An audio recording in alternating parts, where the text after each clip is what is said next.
नमस्कार दोस्तों, आप देखना शुरू कर चुके हैं इंग्लिश वाल। मेरा नाम है सुभाष शुक्ला। आज हम एक नए पार्ट को लेकर आए हैं आपके बीच में। इसका नाम है नरेशन। नरेशन बहुत ही महत्वपूर्ण और बहुत ही विस्तार वाला पार्ट है। लंबा समय लेता है, महीनों लग जाते हैं ऑफलाइन क्लास में पढ़ाते पढ़ाते। लेकिन मेरा ऐसा मानना है कि ऑनलाइन क्लासेस में विस्तार से पढ़ाया जाएगा तो भी 10 से 15 वीडियोस में अच्छे से पूरी बातें हो सकेगी। वीडियो बहुत बड़ा नहीं रहेगा। आज पहला दिन है नरेशन का, तो इसलिए बहुत बेसिक से पढ़ा रहा हूँ, बिल्कुल जीरो से। अगर आपको नरेशन के बारे में कुछ भी नहीं आता है तो चिंता करने की कोई बात नहीं है। भूल जाइए कि आपको नरेशन नहीं आता था। तो आज से शुरुआत करते हैं। सबसे पहले नरेशन की हिंदी देख लेते हैं। नरेशन को हिंदी में हम क्या कहते हैं?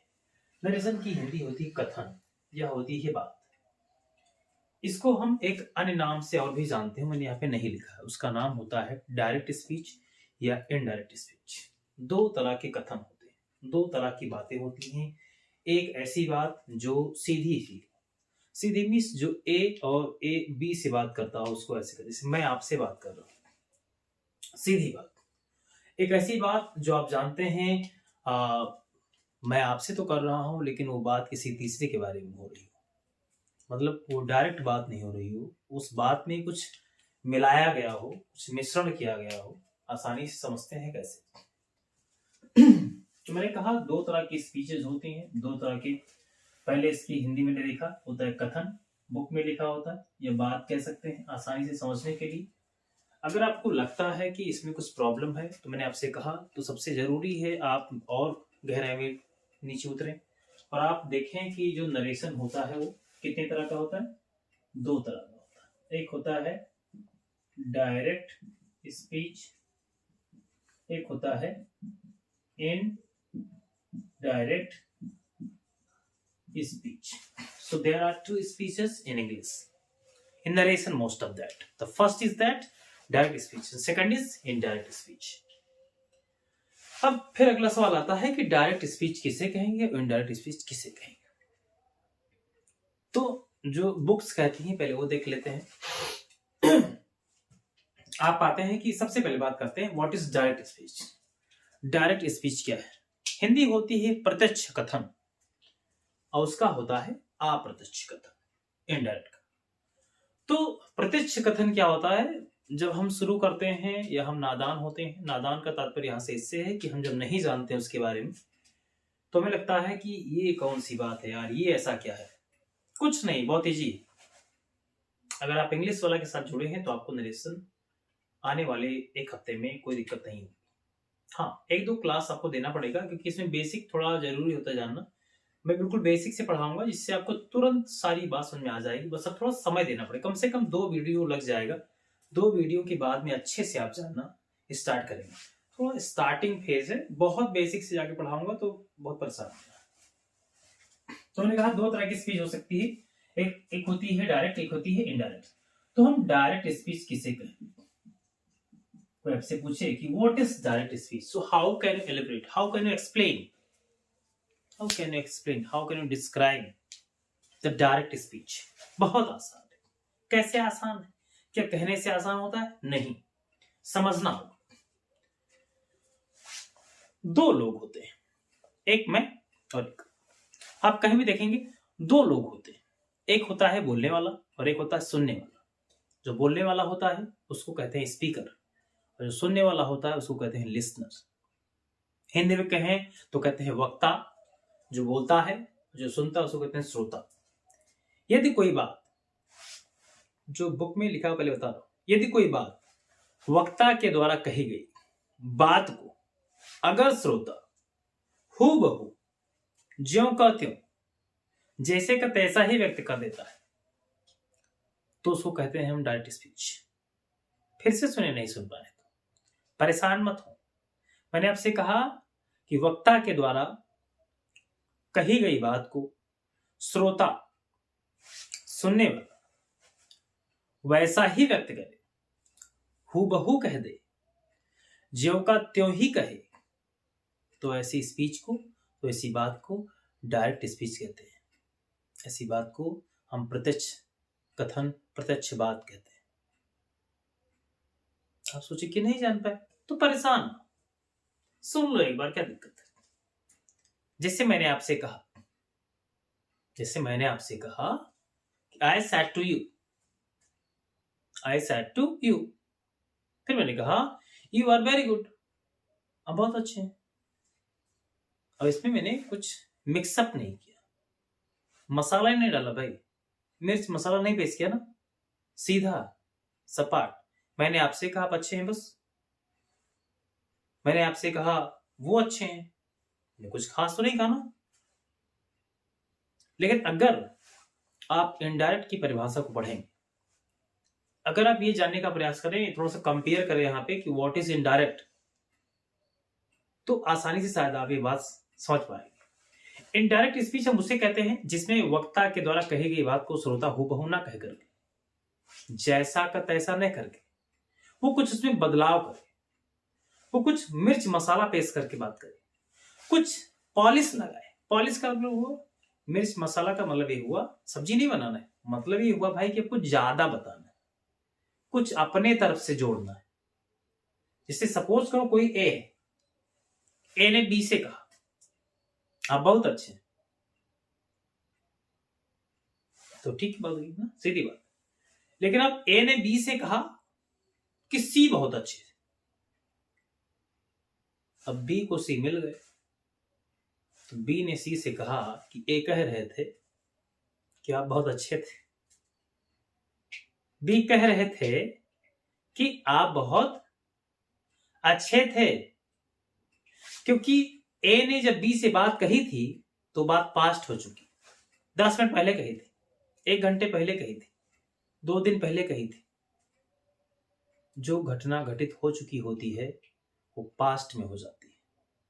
अगर आपको लगता है कि आपके समझ में नहीं आ रहा है, ये न जाने क्या बक रहा है, तो परेशान ना हो भाई, लिख के बताता हूँ, मैं हूं ना, जब तक मैं तुम्हारे साथ हूं तुम्हें कोई दिक्कत नहीं होगी। ये आप सोच रहे कुछ ये सब क्या बना के रखा है, आप सोच रहे ये सब क्या बना दिया, जरूरी है इसलिए बनाया भाई। ये कोई ऐसे मैंने कोई चीना नहीं खींच रखा है, कोई से लाइन नहीं बना रखी। This is very important. मैंने इसमें आपको डायरेक्ट को बताने के सारे पैटर्न उकेर रखे। डायरेक्ट स्पीच में 2 क्लास होता है।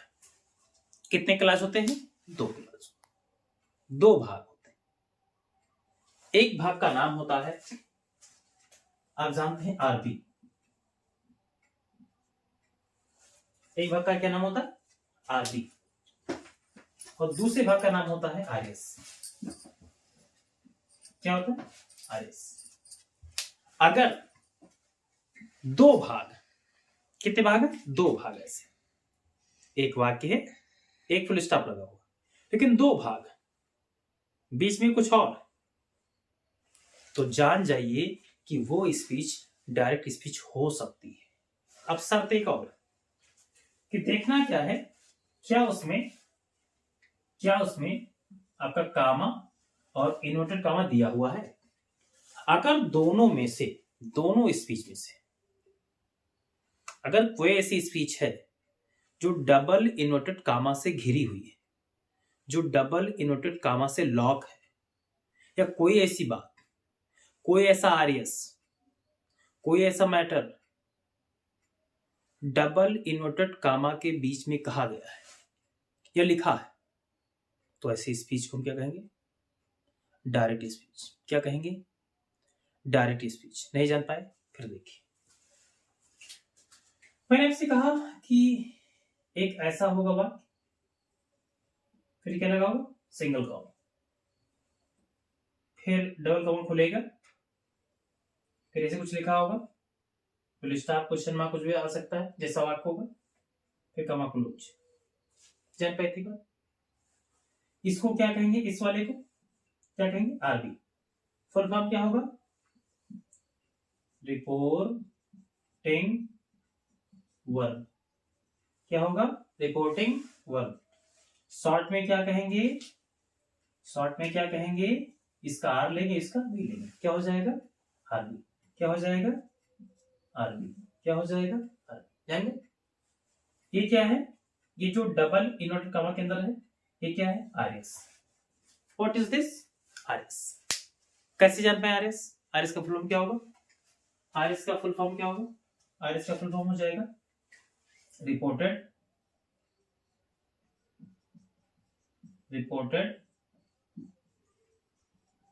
स्पीच। क्या हो जाएगा? Reported speech. फिर सोचिए क्या होगा? Reported speech. कितनी बार जाता है? अब इसी को मैंने अलग अलग करके लिखा, इसी को मैंने अलग कर दिया। यहाँ पे मैंने क्या बनाया है? यहाँ मैंने बनाया है पहले आरबी। क्या लिखा है? ये क्या है आपका? आरबी। आरबी मीन्स क्या होता है? Reporting verb. तो ये क्या है? आरबी। एक आरबी में कितनी चीजें हो सकती हैं, ये मैंने आपको विस्तार से बताने का प्रयास किया। ज्यादा से ज्यादा 3 चीज, 2 हो सकती हैं लेकिन ज्यादा से ज्यादा 3 4 भी हो सकती है, लेकिन मुख्य जो प्लेस होंगे वो 3 ही होंगे। पहला क्या होगा? The subject of RB, RB का सब्जेक्ट होगा। और दूसरा क्या होगा? RB itself. क्या होगा? आरबी इटसेल्फ, आरबी स्वयं। तो क्या होगा? The object of RB. इसमें 3 मुख्य चीजें हैं, 1 2 3। पहला क्या है? आरबी क्या होता है? Reporting verb. कितने भाग होंगे? 3। पहला भाग कौन सा है? The subject of RB. दूसरे क्या होगा? आरबी इटसेल्फ, उसी को आरबी कहते हैं, जो वर्ब होगी मेन, ठीक है, जिसको हम सैड कहते हैं, जिसको हम सेटू कहते हैं, जिसको हम सेज कहते हैं। अभी आगे जान जाएंगे। अगला क्या है? द ऑब्जेक्ट ऑफ आरबी, तीसरा प्लेस। ये कोई जरूरी नहीं है, आ जाए तो कोई दिक्कत नहीं। ये कैसे कामा में? सिंगल कामा से अलग होगा, सिंगल कामा से अलग होगा। ये इधर भी आ सकता है, उधर भी आ सकता है। इसका टेंशन मत लेना कि पहले ही आएगा। रट्टा मत मारना कि पहले ही आरबी होगा, हो सकता है पहले आरएस आ जाए। तो आरएस कैसे होगा? डबल इन्वर्टेड कामा में। कैसे होगा? देखिए सामने, यहाँ पे देखो, ध्यान से लगाइएगा। डबल इन्वर्टेड कामा में रहेगा आरएस। आरएस में क्या होता है? आरएस का फुल फॉर्म क्या होता है? आरएस का फुल फॉर्म क्या होता है? Reported speech. क्या होता है? Reported speech. ये क्या हो जाएगा? द सब्जेक्ट ऑफ क्या हो जाएगा? RS. The verb of RS. और एक कॉम्प्लीमेंट ऑब्जेक्ट एनीथिंग, कुछ भी आ सकता है, ऑब्जेक्ट भी आ सकता है, कॉम्प्लीमेंट भी आ सकता है, एडवर्ब भी आ सकता है, whatever. There are so many things which was needed in making I think sentence को बनाने में जितनी सारी चीजें की आवश्यकता होती है वो सारी चीजें इसमें आ सकती हैं, कोई जरूरी नहीं है, आ सकती है। Okay, any problem? नो। नहीं जान पाए? बहुत विस्तार से, बिल्कुल बेसिक से है। अगर आप जानते हैं कुछ तो आपको दिक्कत हो सकती है, परेशान मत होना, रिवाइज हो जाएगा। क्या दिक्कत है भाई? क्या दिक्कत है? अगर आपने अच्छी चीज कुछ खा रखी है, मान लो अपने बादाम खाया 10, 2 बादाम और दे दिया गया तो नुकसान नहीं करेगा भाई, खा लो यार, बॉडी बिल्ड हो जाएगी। डोंट वरी, ऐसा पढ़ने से आप बिल्कुल मजबूत हो जाएंगे। लेकिन मैं उनके लिए पढ़ा रहा हूं जो बिल्कुल कमजोर है, जो शून्य, जिनका कोई नहीं, जिनके पेरेंट्स नहीं, जिनका कोई हेल्प करने वाला नहीं है, उनके साथ सुभाष शुक्ला है। अगर आप अंग्रेजी सीखना चाहते हैं, अगर आपको डर लगता है इंग्लिश से, तो ये वीडियो केवल आपके लिए आ जाएगा। बस जुड़ना पड़ेगा मेरे साथ, रोजाना वॉच करना है, लगातार, फ्री में, कोई पैसा भी तो नहीं पड़ रहा, केवल देखना है। और अच्छा लगे तो कमेंट करके बताएं कहां से देख रहे हैं, क्या सुन में आ रहा है, नहीं आ रहा है तो कहां पे नहीं आ रहा है, दिक्कत कहां पे हो रही है, ऐसा कौन सा पॉइंट है जहां पे दर्द उठता है, वो बताओ जहां पे तुम्हें दर्द होता है। तो ये बातें, अब अगर आपको ये इतनी बात अगर आप जान पाए हैं तो बहुत बहुत बधाई। इसके बाद क्या करेंगे हम? इसके बाद क्या करेंगे? एक वाक्य लिख लेते हैं पूरा अच्छे से, और देख लेते हैं। एक वाक्य लिख लेते, देख लेते हैं,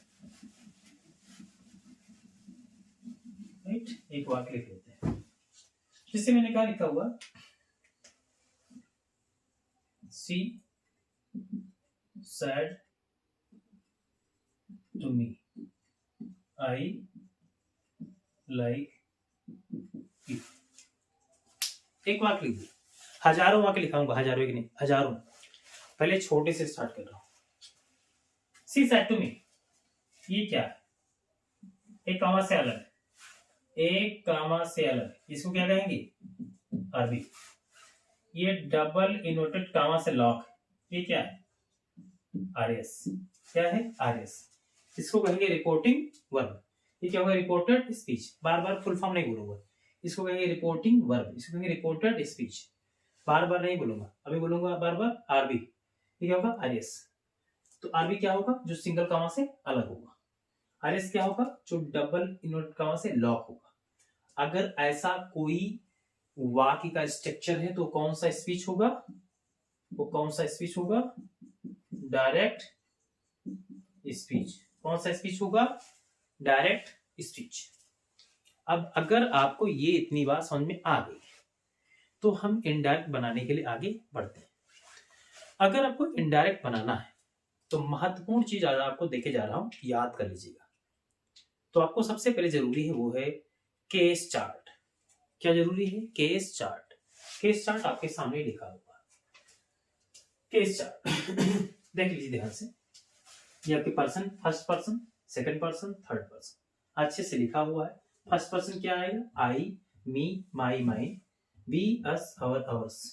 सेकंड पर्सन का you, you, your, your, your, your, you, you, your, your, yours, yours, you, you, your, yours, you, you, your, yours. Third person है he, him, his, his, she, her, her, hers, it, its, its, they, them, their, theirs. ये पूरा आपको याद होना चाहिए, अच्छे से structure होना चाहिए।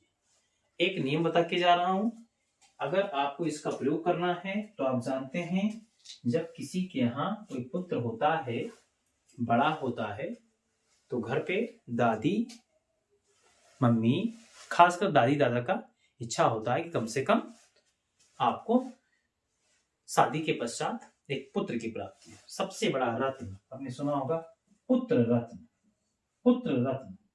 और पुत्र की इंग्लिश क्या होती है? पुत्र की इंग्लिश क्या होती है? पुत्र की इंग्लिश क्या होती है? सन। तो ये सन नाम का फार्मूला आपको याद करना है। क्या करना है? याद करना है। इसको आप 123 भी कह सकते हैं। क्या कह सकते हैं? 123 भी कह सकते हैं। ये फार्मूला आपको याद होना चाहिए। क्या होना चाहिए? याद होना चाहिए। ये फार्मूला पर राइट, ये फार्मूला याद होना चाहिए। एस फॉर क्या होता है? S for subject, O for object, N for क्या होता है? No change. एन फॉर क्या होता है? No change. राइट। तो ये है आपका फर्स्ट पर्सन, ये आपका सेकंड पर्सन, ये आपका थर्ड पर्सन। फर्स्ट पर्सन किससे चेंज होगा? सब्जेक्ट से। सेकंड पर्सन किससे? ऑब्जेक्ट से। Third person no change. तो ये फार्मूला आपको याद होना चाहिए। सन नाम का फार्मूला देखे जा रहा हूं। अब मैं कल विस्तार से बताऊंगा। एक वाक्य बदलने के बाद, एक वाक्य बदल के फिर आपको छोड़ रहा हूं आज, जिससे वीडियो बड़ा ना हो जाए। तो आप जानते हैं, तो लिखा हुआ है सी, तो क्या हो जाएगा? सी। सेड टू क्या हो जाएगा? नॉर्मल कर दूं तो हो जाएगा टोल्ड। ओके। मी क्या हो जाएगा? मी। कामा के स्थान पे क्या आएगा? दैट। आई कौन सा पर्सन? मुझे पर्सन चेंज करना, एक वीडियो को चेंज ऑफ पर्सन पे होगा। चेंज ऑफ पर्सन, अगर आप कमजोर हैं केवल चेंज ऑफ पर्सन बस, आगे कुछ भी गलत हो जाए कोई दिक्कत नहीं। तो ने कहा आई कौन सा पर्सन है? आई कौन सा पर्सन है? First person. फर्स्ट पर्सन किससे चेंज होगा? सब्जेक्ट से। किसके सब्जेक्ट से? ये याद रहे, सब्जेक्ट होगा आरबी का। तो ये है सब्जेक्ट और ये भी है सब्जेक्ट। तो सब्जेक्ट सब्जेक्ट कट गया, तो क्या हो जाएगा यहाँ पे? सी। क्या हो जाएगा यहाँ पे? सी। क्या हो जाएगा? सी। नहीं जानता फिर से देखो, सब्जेक्ट से बदला किसको? सब्जेक्ट को। ये भी सब्जेक्ट टू केस, ये भी सब्जेक्ट टू केस। तो यहाँ पे उठा के लाना है, इसको रखना है, तो मैंने उठा के सी को यहाँ पे रख दिया। Any problem? नो। ये क्या लिखा हुआ? लाइक। ये क्या लिखा हुआ? लाइक। अगर आपका बी आ जाए 1 तो क्या कर दो? बी 2। लाइक है तो लिख दो लाइक, फिर क्या कर दो? D light. अगर आए B1 तो क्या कर दो? B2। विस्तार से बताऊंगा आगे। यू कौन सा पर्सन? सेकंड। यू कौन सा पर्सन? सेकंड है। सेकंड पर्सन किसे है? According to object. ऑब्जेक्ट क्या है? ये ऑब्जेक्ट, ये भी ऑब्जेक्ट, ये भी ऑब्जेक्ट। ध्यान से देखो, यू चेंज करना है। यू कौन सा पर्सन है? सेकंड। सेकंड पर्सन किससे चेंज होगा? ऑब्जेक्ट से। ऑब्जेक्ट क्या है? यू। तो किससे चेंज करना है? मी से, क्योंकि आपको ऑब्जेक्ट से चेंज करना है। तो यू जगह चेंज होगा किससे? मी से। ये भी ऑब्जेक्ट, ये भी ऑब्जेक्ट, कट गया, उसको उठा लो, यहां रख दो, क्या हो गया? मी। तो बन गया she told me that she liked me. कोई प्रॉब्लम? अभी प्रॉब्लम आई होगी, अभी आएगी, मैं जानता हूं, लेकिन 2 वीडियो के बाद ये प्रॉब्लम की जो ये शब्द प्रॉब्लम है ये आपके दिमाग से हमेशा के लिए हट जाएगा। अगर आपको विश्वास नहीं है तो कोई बात नहीं, विश्वास तो करना पड़ेगा, लेकिन अगर विश्वास है तो मैं आपको गारंटी देता हूं कि आज के 1 महीने बाद आप नरेशन में स्ट्रॉन्ग होंगे, पहला स्थान होगा आपका। कहीं से आप देख रहे हैं, भारत के किसी कोने से देख रहे हैं, इस धरती के किसी कोने से आप देख रहे हैं, सर बिलीव मी, विश्वास करो, आप आ जाएगा। जाना पड़ेगा, आज लंबा पीरियड हो जाएगा, अगली बार आएंगे और आपको अच्छे से चेंज ऑफ पर्सन, पूरा विस्तार से पूरे चेंज ऑफ पर्सन आएंगे। तब तक मुझे दीजिए इजाजत, अपना ख्याल रखिए, आपकी मुझे बहुत याद आएगी। अपने माता पिता का बात माने और उनका ध्यान रखें, और अपने स्वास्थ्य, जिससे आप स्वस्थ रहेंगे तभी आप अच्छे से पढ़ पाएंगे। तो मिलते हैं आपसे कल। जय हिंद। Thank you.